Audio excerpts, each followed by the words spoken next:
Hello. Hi. Good evening. Sa pangalan po ng dakilang Panginoong Jesucristo, isang mapagpalang gabi sa bawat isa. Nandito po tayo sa pagdalaw ng ating kapatid sa laman, sa pamilya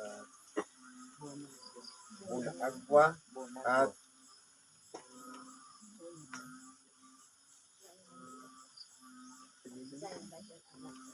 pamilya Arlante. Narinig pa? Ngayon po, meron tayong dalawang sitas na nagkaloob. Ating pong bibigyan ng buhay. Ito pong una, tungkol po sa sulat ni Apostol Pablo sa mga taga-Pilipino. Ito po ay pangyayari na kung saan ipinakikilala niya unang-una ang ating dakilang Panginoong Hesus. Ngayon, kung tatanungin natin ang ating sarili, kilala natin ang ating dakilang Panginoon bilang anak ng Diyos, bilang Panginoon, pero sabi dito, apostol at dakilang saserdote. Bakit po? Kasi po, nangaral din siya ng Ebanghelyo. Ang tungkulin ng mga apostol, mangaral ng Ebanghelyo.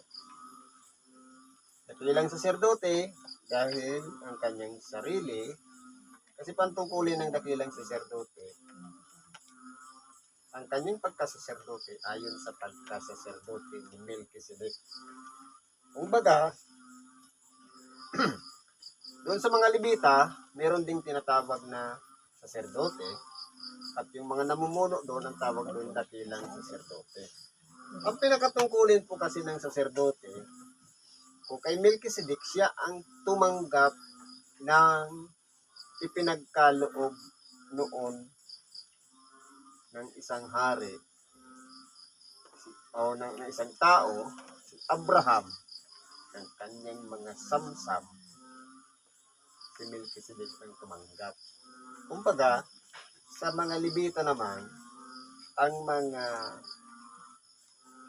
yung 11 kapatid ni Levi, sila po ang nagbibigay ng kaloob para mamuhay ang mga Levita. Ngayon, ang mga Levita naman ang siyang gumagawa upang sa ganun, kung nagkakasala man ang kanyang mga kapatid, sila po ang tagakain tungkol sa mga bagay na iahandog at susunugin. Mga Levita po ang gumagawa. Bakit po siya tinawag na dakilang saserdote? Kasi po ang ating dakilang Panginoon, hindi po siya naging kabilang sa mga Levita. Dahil mula po siya sa lipi ni Juda. Ang kanyang ginawa, sa halip na hayop ang ihahain, ang kanyang sarili ang inihain niya doon sa cross. Isinakripisyo niya upang maging pangtubos ng kasalanan ng sangkatauhan. Kaya po siya tinawag na dakilang saserdote. Minsan lang po niya ginawa yan at naunang ginawa niyan bago pa tayo isinilang. Imagine, 2,000 years ago, ginawa niya na yung pag-alay, samantalang nung panahon ng Levita, magkakasala muna bago tutubusin. Pero yung ginawa ng ating dakilang Panginoon, baliktad. Nauna muna siyang tumubos, kasama na tayo doon. Ilalakip lang natin ang ating sarili sa pamamagitan ng pananampalataya na kasama tayo doon sa pinatawad ng Diyos. Na hiningi niya na sinasabi, patawarin mo sila sapagkat hindi nila nalalaman ang kanilang ginagawa. Ibig sabihin, ang pagkakasala pala natin ay nanggagaling sa kawalang kaalaman o kainosentihan. Kumbaga, hindi tayo pwedeng magmarunong dahil may mga bagay na hindi pa natin alam. Kaya doon po tayo nagkakasala. At kung titingnan natin, ang sumaryo ng pagkakasala, paglabag. o hindi pagsunod sa kalooban ng Diyos. Ngayon po, inilagay si Moises na pinakapundasyon upang ang bayan ng Diyos ay mailayo doon sa Ehipto at madala niya doon sa lupang pangako. Kumbaga, naging instrumento si Moises upang sa ganon magkaroon ng kahayagan na maipakilala ng Diyos ang kanyang sarili sa pamamagitan ni Moises. Ano mga ginawa niya? Nagbigay ng mga halimbawa upang ang tao ay manumbalik sa Diyos. Ano po ang mga ginawa niyang halimbawa ng hanguin ng Diyos ang mga Israelita? Sa pamamagitan ng tungkod ni Aaron, ginawang dugo ang tubig. Nagpalabas siya ng mga palaka, mga puto, o langaw. Nagkaroon ng mga piste sa baka at mga kabayo, sa asno o sa kamilyo.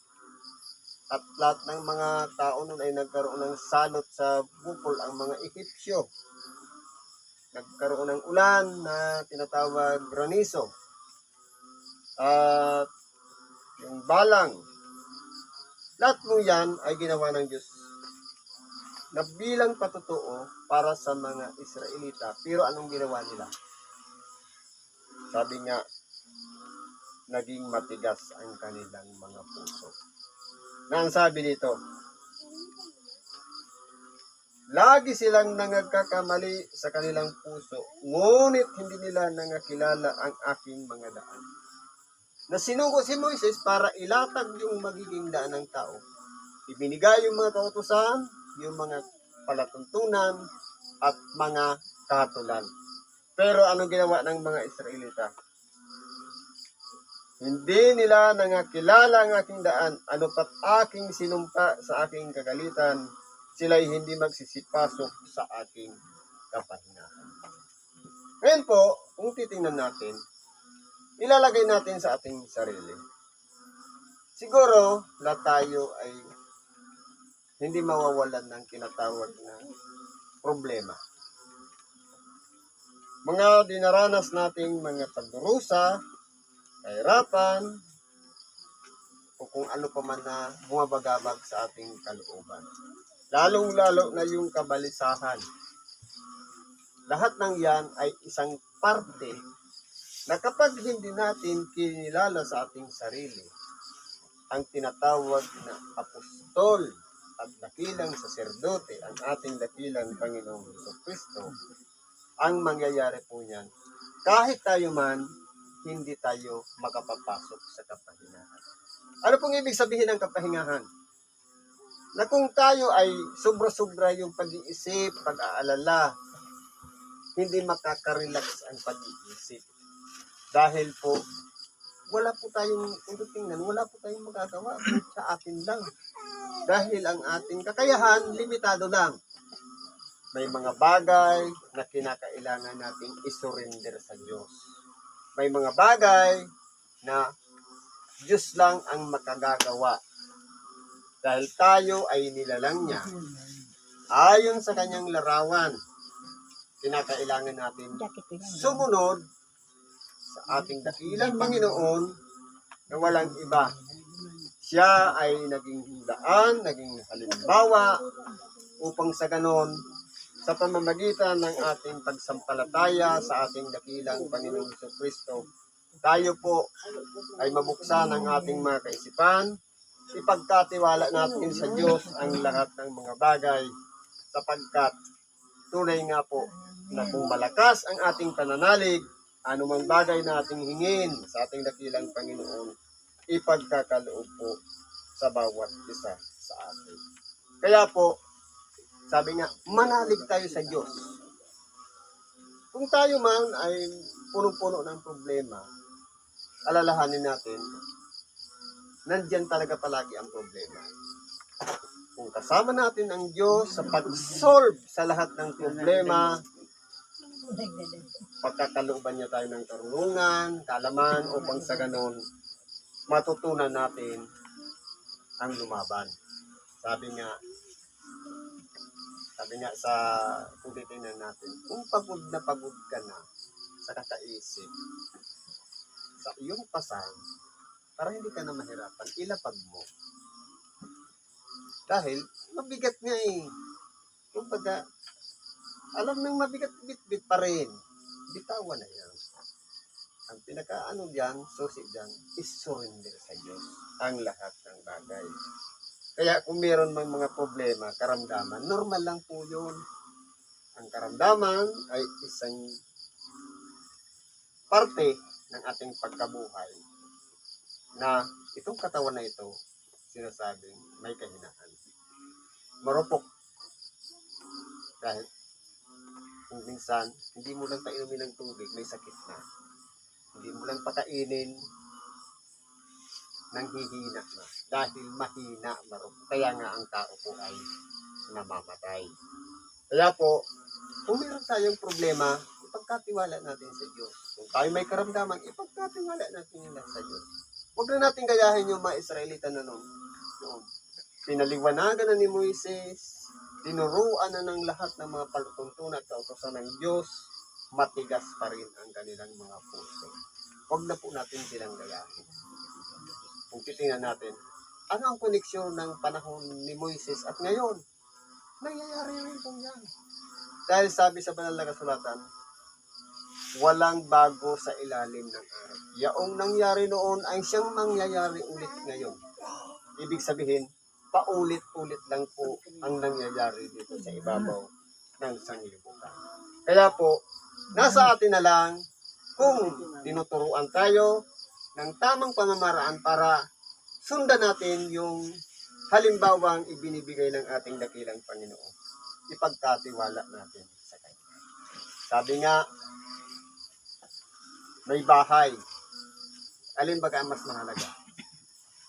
Yung bahay na itinayo o yung nagtayo ng bahay? Katulad din naman dito, halimbawa, nabuo itong bahay na to.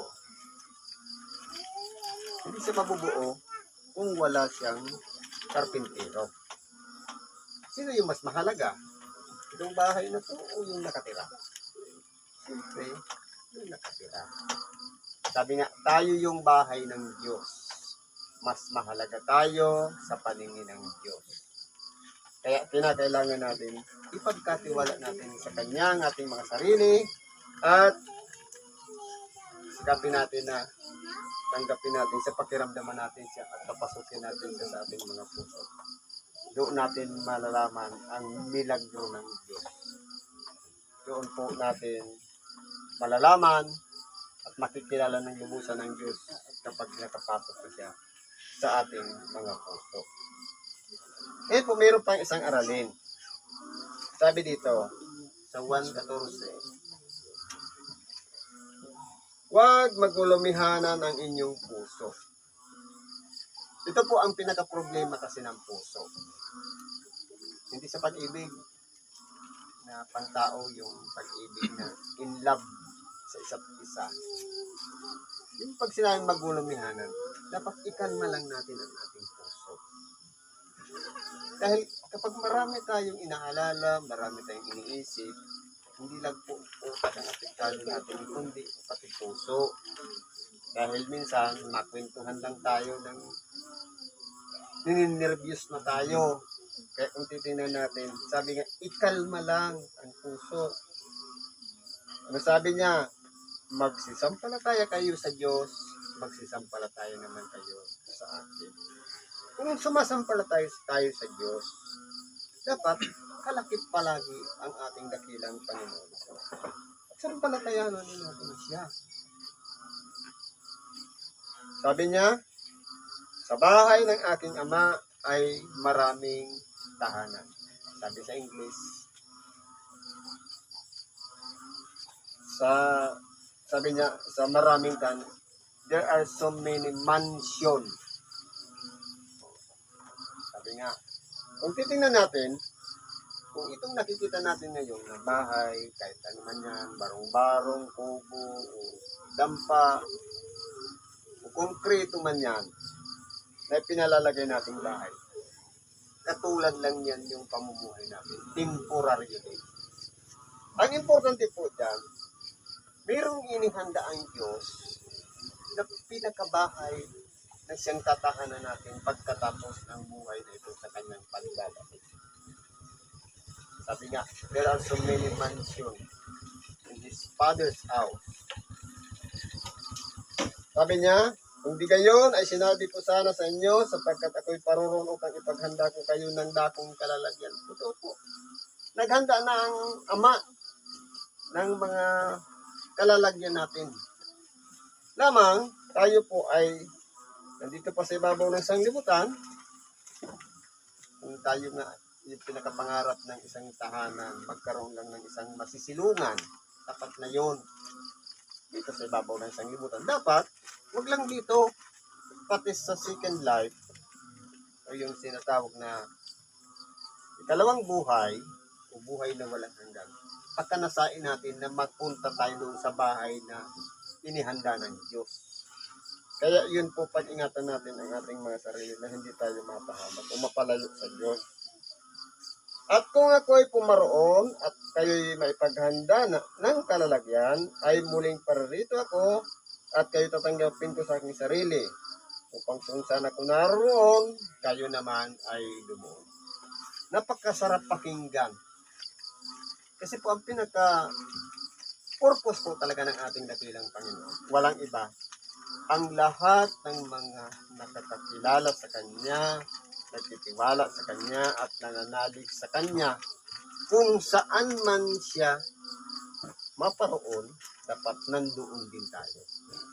Di ba ga? Offer yan, nasa atin na lang kung susunod tayo sa Kanya. Paano tayo makasusunod? Sabi nga dito, at kung saan ako paroroon ay nalalaman ninyo ang daan. Siyempre, para malaman natin kung nasaan ang ating dakilang Panginoon, meron po siyang daan, way, para masumpungan natin ang kinaroroonan ng ating dakilang Panginoon. Merong nagtanong, sinabi sa kanya ni Tomas, Panginoon, hindi namin nalalaman kung saan ka paroroon. Paano nga nalalaman namin ang daan? Sa madaling salita, kinakailangan merong magtanong para ipaliwanag ng ating dakilang Panginoon ang tinatawag na daan. Siyempre, para din sa ating, katulad ng mga nangyayari sa totoong buhay natin. Tuturo sa atin yung lugar. Pero, hanggat hindi itinuro yung dadaanan mo para makarating ka sa isang lugar, hindi mo talaga malalaman kung walang magpapaliwanag. Kung saan ka liliko, kung ano yung mga dadaanan mo, bago ka makapunta sa iyong paroroonan. Sabi ng ating dakilang Panginoon. Sinabi sa kanya ni Jesus, ako ang daan, ang katotohanan, at ang buhay. Ngayon, sabi niya, sa bahay ng aking Ama ay maraming tahanan. Para makarating tayo doon, kinakailangan natin ng daan. Sabi niya, ako ang daan. Ibig sabihin, kinakailangan, hanapin muna natin si Kristo sa ating mga buhay para masumpungan natin yung kinaroroonan niya. Kinakailangan, unahin muna natin yung daan. Kung saan tayo mag-i-start at saan matatapos. Kasi mangyayari niyan, para tayong pabalik-balik sa daan, hindi natin alam kung main road na pala yun, o service road, o baka pahilalay doon sa pupuntahan natin. Kaya siyempre, siguruhin mo muna yung daan. Halimbawa, pumunta tayo dito. Hindi natin alam yung lugar papunta rito. Kung walang magsasabi kung saan ka liliko, hindi natin malalaman yung daan. Kaya, nagkakamali tayo. Hindi natin matumbok kung saan talaga yung direksyon papunta dito. Di ba ga? Dito, sabi ng ating dakilang Panginoon, Ako ang daan. Una, kilalanin muna natin si Kristo. Kasi, mayroong mga tao na kilala lang si Kristo. Ano yung way para makuha natin yan? Hindi yung kilala mo lang siya. Alam mo na yung way. Hindi. Meron siyang tinatawag na ebanghelyo o mga turo ng ating dakilang Panginoon para masumpungan natin yung tunay na daan. Ano yung mga turo niya? Itinuro niya kung paano tayo manalangin, kung paano dapat maglimos, kung paano dapat magpatawad, kung paano dapat ibigin ang kaaway, kung paano dapat magalit, kung paano dapat na gawin natin yung mga bagay na kasi napakarami po niya. Sa Mateo 5, nandiyan na lahat. Yung mga turo ng ating naging, pati sa mga kautusan, sa pagpaparaya, napakarami po niyan. Ngayon, alam natin si Kristo o kilala natin si Kristo. Siya yung daan. Palagi nating ilalakip yung ebanghelyo para masumpungan natin yung mga corner ng daan na yan. Mga sign para alam natin na sure tayo doon sa daan. Kasi napakaraming daan. Sabi niya, ako ang daan at ang katotohanan. Ang ebanghelyo po ang katotohanan. Na walang iba, sabi nga, ang katotohanan ang magpapalaya sa iyo. Kung tayo po ay punong-puno ng problema, punong-puno ng pagsubok, hanapin natin yung katotohanan para makalaya tayo sa mga bagay na yan. Alam natin, kaya nang naririyan yung mga bagay na yan, mga halimbawa yan o pamamaraan ng Diyos para tayo matuto. Kumbaga, parang kumbaga sa pamamaraan ng pambuhay natin, fundamentals na lang yun eh. Bakit ika nga binigyan ako ng kapitbahay na ganito? Bakit ika nga mayroon akong asawang ganito? Kasi ganito ka rin. Kaya ka pinatnir ng ganito. May purpose po ang Diyos sa mga bagay na yan. Kaya kinakailangan nating hanapin yung katotohanan. Sabi pa niya, at ang buhay. Ngayon, dapat po, kapag kilala natin si Kristo, dapat ang ikinabubuhay natin sang-ayon din sa kalooban ni Kristo. Sang-ayon sa kanyang mga aral. At sino man ay di makaparoroon sa Ama, kundi sa pamamagitan ko. Kaya, hanapin natin yung daan, yung buhay at katotohanan. Si Kristo lahat yan. Ang purpose natin makarating sa Ama, lahat ng yan dadaan kay Kristo. Kaya kahit tayo manalangin, hindi pwedeng direkta tayo agad sa Ama. Idadalangin natin, palagi natin ilalakip yung pangalan ni Kristo. Kasi nga, siya nga yung daan. Ito yung Ama, ito tayo. Siya yung nasa pagitan eh. Kung wala yung connection, hindi tayo makakarating sa Ama. Kung ako'y nangakilala ninyo, ay makikilala ninyo ang aking Ama.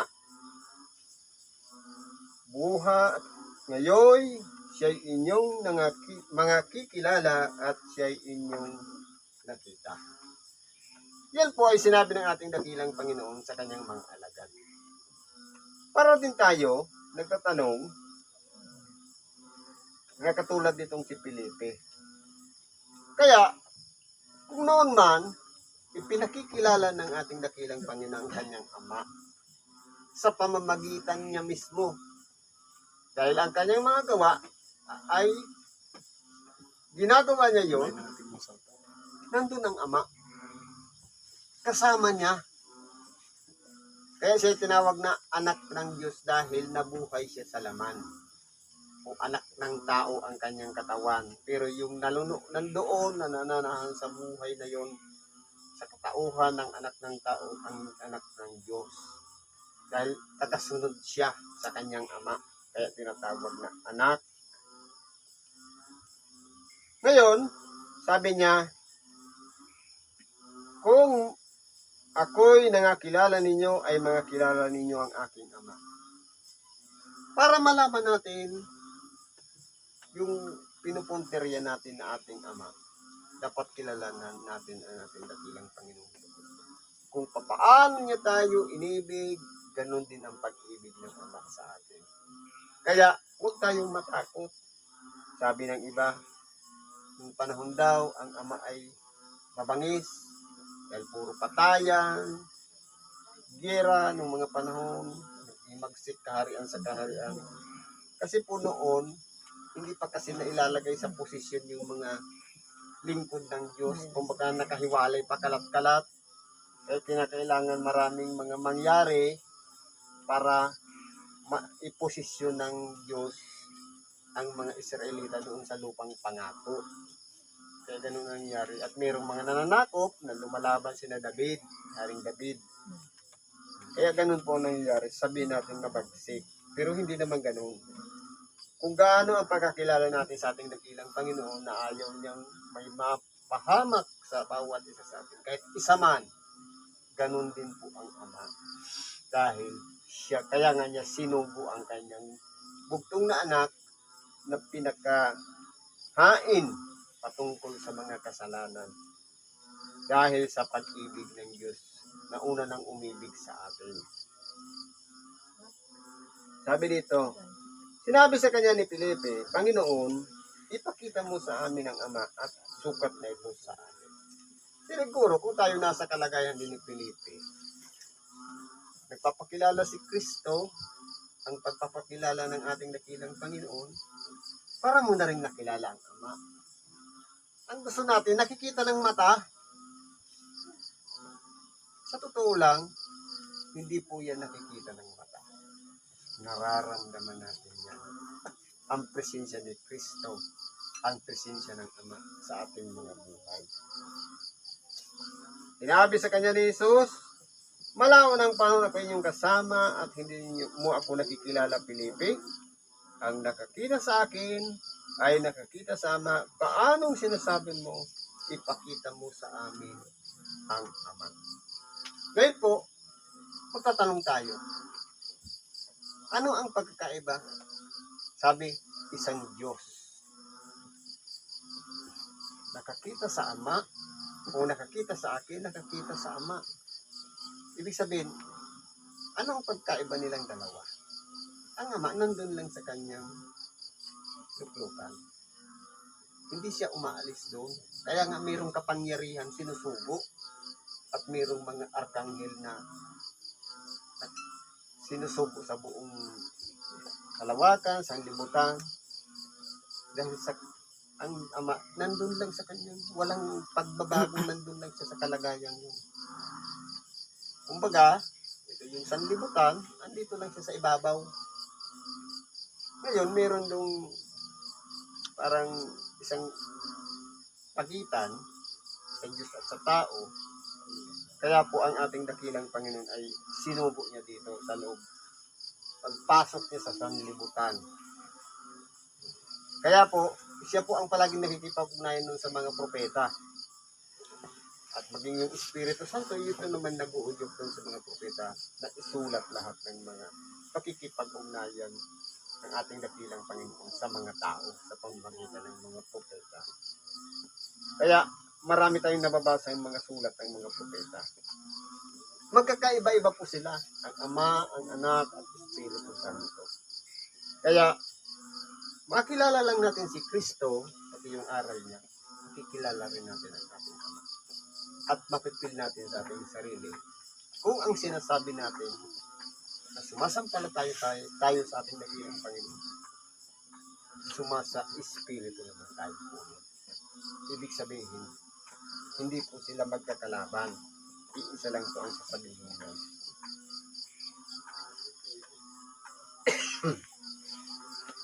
Sabi dito, hindi kabaga nanampalataya na ako'y nasa Ama at ang Ama ay nasa akin. Ang mga salitang aking sinasabi sa inyo, hindi ko sinasalita sa aking sarili, kundi ang Ama na tumatahan sa akin ang gumagawa ng kanyang mga gawa. Kasi kung titingnan po natin, marami pong ginawang milagro ang ating dakilang Panginoon. Imagine, yung mga taong nakapaligid sa Kanya, ang pagkakilala lang sa Kanya, karpintero, anak ni Joseng Karpintero. Pag sinabing karpintero, ang luwagi or panday. Ngayon, ang tao kasi tumitingin lang sa pinanggalingan.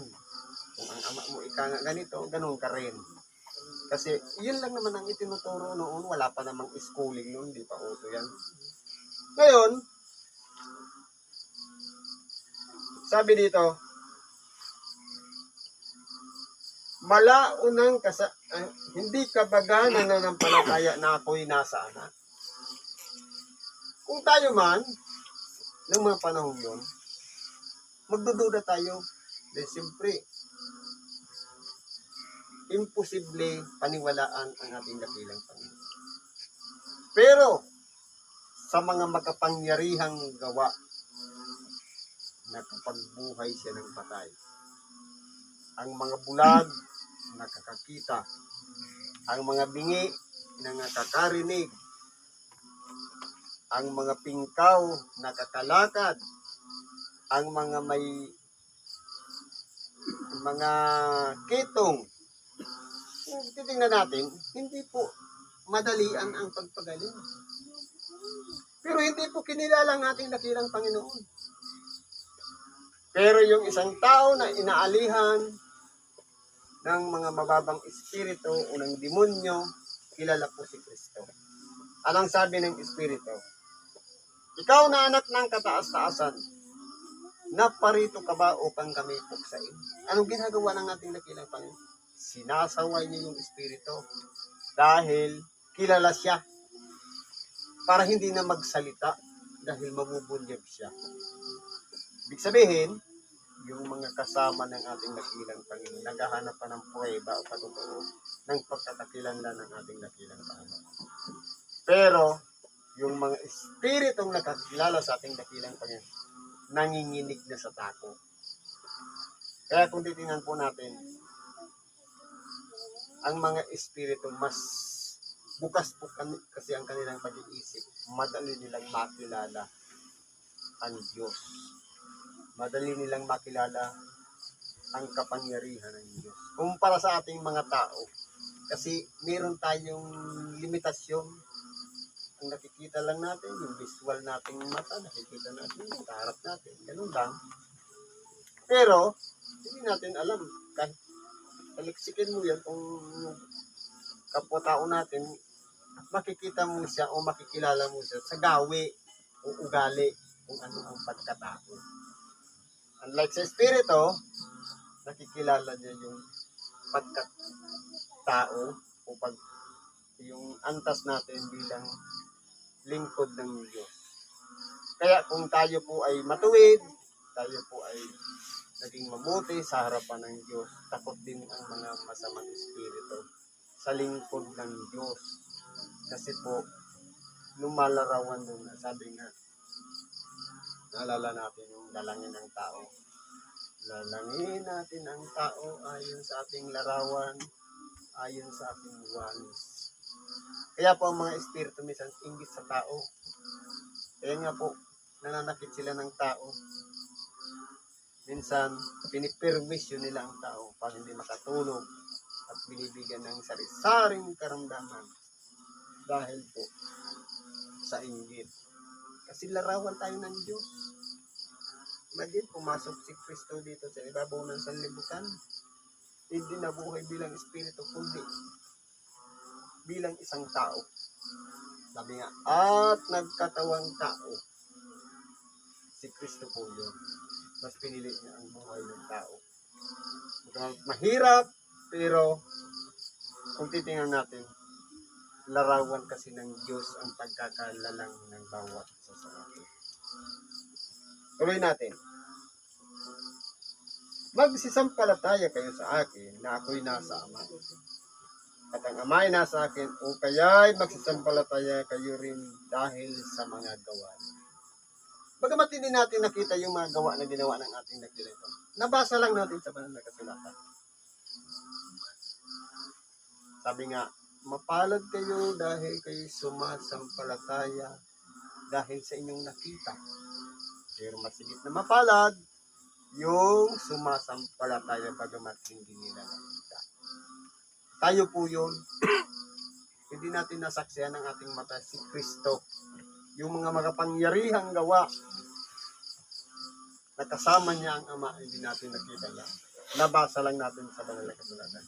Pero, sumampalataya tayo na yun pala ay bagamat hindi natin nakita, pero naniniwala tayo, nangyari yun. Kaya masigit tayo mapalad. Sabi dito, katotohanan sinasabi ko sa inyo, ang sa akin ay sumasampalataya, ay gagawin din niya naman niya ang magawang aking ginagawa. Ngayon, kilala na natin si Kristo. Sumasampalataya tayo kay Kristo. Meron siyang mga ginawa na sinasabi, kung sumasampalataya tayo kay Kristo, sabi dito,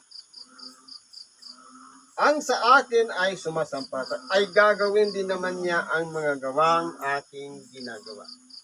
Ibig sabihin, nagbigay na siya ng mga example o halimbawa na kanyang mga ginawa. Makikilala natin ang ating sarili na tayo'y sumasampalataya kay Kristo kung yung kanyang ginawa nagkaroon ng repetition sa atin. Nagkakaroon din ng kahayagan sa atin. Halimbawa, si Kristo, ang panalangin niya, wala kahit isa man ang mapahamak.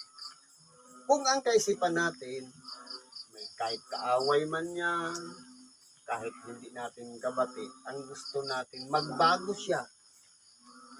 Ang gusto natin, makasama rin natin siya. Kung sa buhay na walang hanggan, nagiging kahalintulad na rin tayo ng ating nagilang Panginoon. Pero kung halimbawa, umiiral sa atin, puot sa kapwa, hinanakit, sama ng loob, wala po tayo, wala si Kristo sa buhay natin. Kasi po, followers tayo ni Kristo. Kung halimbawa, si Kristo'y nasaktan, pinahirapan, pinatay, handa din natin isakripisyo ang ating sarili.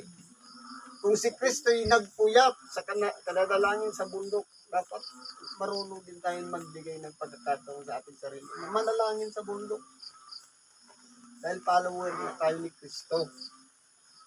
Kaya, sumusunod tayo sa gawa na ginawang halimbawa ni Kristo. Kung si Kristo'y sinampal, tinuya, nilibak, sinipa at marami siyang dinaanan. Tapos ayaw natin na napagsasabihan man lang, ayaw natin nasasaktan, hindi tayo tagasunod ni Kristo. Dahil si Kristo nga, tinanggap nga yung mga palo, hampas, dapat marunong din tayong tumanggap ng hampas. Hayaan natin, libakin tayo ng libakin, tuyain ng tuyain. Problema na nila yun kasi silang gumagawa. Huwag lang natin i-counter. Dahil parehas na rin tayo nila. Kung siya'y makasalanan, kapag kinounter mo, dalawa na kayo. Kaya, ignore mo na lang, hayaan mo siya sa ginagawa niya. Dahil si Kristo, marami siyang dinanas, naging tahimik lang siya. Hindi siya nag-response. Hindi siya sumagot. Kaya, ang pagsunod sa ating dakilang Panginoon, dapat sumasang-ayon din sa halimbawang ginawa niya. Unang-una, meron tayong mindset na dapat kung paano inibig ng Ama ang kanyang mga nilikha ng mga tao, sinugo niya ang kanyang bugtong na anak. Ganon din tayo kung paano inibig naman ni Kristo ang sanlibutan na binigay niya ang kanyang buhay. Handa rin tayo magsakripisyo ng ating buhay alang-alang sa ating kapwa. Sampula lang. Sarap na sana ng tulog ngayon dahil sa kahilingan ng ating kapatid. Sinakripisyo natin yung mapuyat, mapagod, antukin, andito tayo. Kumbaga, isang sampu yan ng sakripisyo. Sabi pa po dito, gagawin din naman niya ang magawang aking ginagawa at lalong dakilang magawa sa rito ang gagawin niya sapagkat ako'y paroro. Ibig sabihin, meron pa palang mas higit na magagawa natin. Kasi siya patapos na. Kumbaga, 3 years lang yung maging ministry niya. E tayo, gano'ng nakatagal sa paglilingkod? Gano'n na natin nakikilala na mayroong Diyos? Siguro, nung bata pa tayo, alam na natin may Diyos. Alam na natin si Kristo, kilala natin siya, pati yung kanyang mga aral. Mas mahaba pa nga yung na-experience natin sa piling ng Diyos. Kasi si Kristo, 3 years lang siya gumanap ng ministry. No? Mula 30 years hanggang 33 years. Tapos namatay na siya.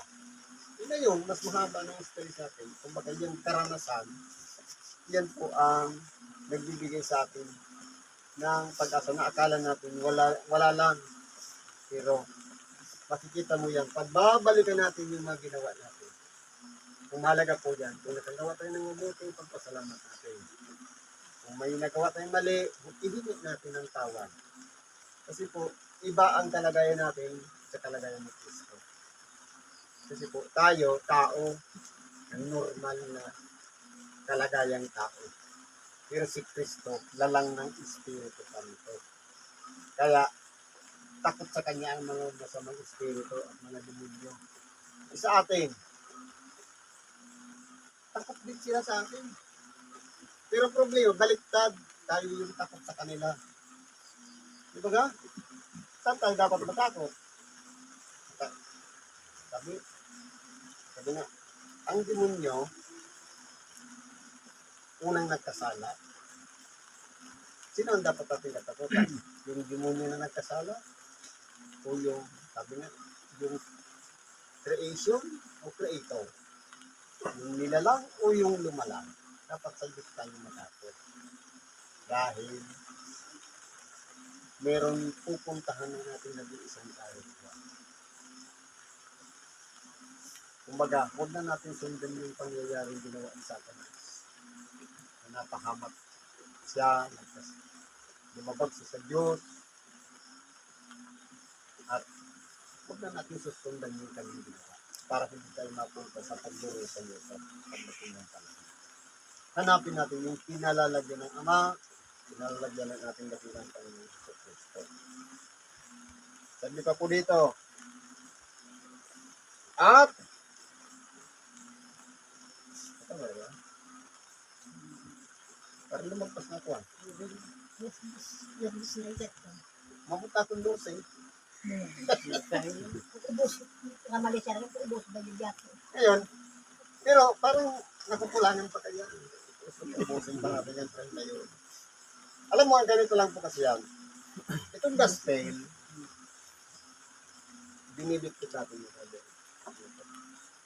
way of truth of Christ. Itong ebanghelyo na to, ito yung katotohanan. Ito rin yung daan para masumpungan natin si Kristo. At ito rin ang nagbibigay sa atin ng chance para magkaroon tayo ng buhay. Huwag natin ilalayo ang ebanghelyo. Pag nasumpungan natin ang ebanghelyo, masusumpungan natin si Kristo yung pinakalaman natin. Kaya, madali pong unawain ang ebanghelyo. Basta papasukin lang natin sa ating tainga. Dapat mag-mimik siya sa gitna pag nilay-nilayan natin. Huwag natin titingnan yung mukha ng sasalita, kundi yung laman ng mensahe, kung ano ang pakikinabangin natin, sapagkat tayo rin naman ang magkakaroon ng benepisyo niya at hindi ang iba. Sabi nga, magkaroon tayo ng direct na relasyon sa Diyos. Ganoon din sa ating kapwa.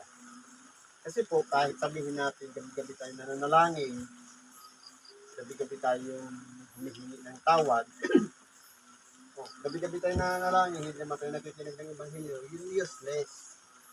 Gabi-gabi tayong humihingi ng tawad, hindi rin tayo nagpapatawad, useless pa rin. Kaya dapat, sumasang-ayon lahat sa kautusan o sa mga kasulatan ng ating mga ginagawa. Yun lang po ang importante na dapat matutunan natin. Paano natin malalaman na natuto na tayo? Kapag marunong na tayong mag-share ng gospel sa ating kapwa. Ibig sabihin, hindi lang natin sinasarili na tayo lang yung nakikinabang. Turo natin sa mga anak. Yung kabutihan asal, marunong tayong manalangin, turuan din natin sila manalangin. At kung na marunong na tayong magpatawad, mas maigi pa nga yung mga bata. Nag-away-away, maya-maya bati. Pero yung mga nanay, tatay, yung kaaway, hindi lang taon, dekada, hindi pa nagpapatagara. Kaya magsigit na napalad, yung bukas ang pag-iisip, ginawang halimbawa ang mga bata, tularan natin. Ang bata, madali pong magpatawad. Siguro hanggang dito na lang, ibagi natin sa oras ito. Salamat po sa Diyos at ano man ang ating mga kahilingan, karaingan, pagkatiwala natin sa lahat sa Diyos at sa kahilingan ng ating kapatid o pamilya Bunagwa ay pagkaloob naman ng Diyos ang kahalagan ng kagalingan ng karamdaman ng kanyang at magkaroon ng protection o tahanin ito upang mailayo sa lahat ng kasama. Salamat sa Diyos at mapagpalang gabi sa bawat. Ang magsabi, siya ay kasama.